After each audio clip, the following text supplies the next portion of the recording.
150 heures de piscine et 500 heures de russe.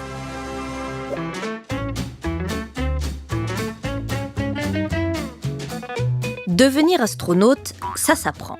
En Europe aujourd'hui, la formation de base commence par 18 mois sur les bancs de l'école, 8 heures par jour, pour une remise à niveau. Mécanique spatiale, propulsion, point de suture, biologie et russe aussi.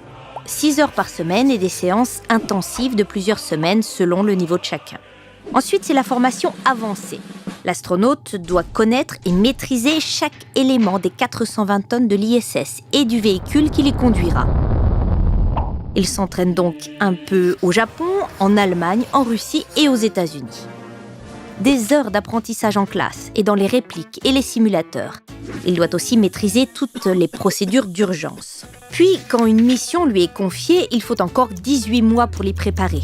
Les missions, de la maintenance et beaucoup de science. L'astronaute doit connaître les expériences auxquelles il contribuera, une centaine, même s'il est assisté par des équipes sur Terre. Pour les astronautes qui seront susceptibles de faire des sorties extravéhiculaires, la formation passe par la piscine et les salles de cours.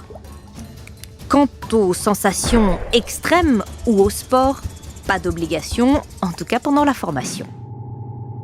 Finalement, depuis les années 60, la formation a peu évolué sur le principe. Quand Neil Armstrong s'entraînait sur une réplique du module lunaire, Thomas Pesquet lui pilotait une réplique du bras de l'ISS. Deux impressionnantes mécaniques, mais on ne sait pas laquelle a le plus gros manuel.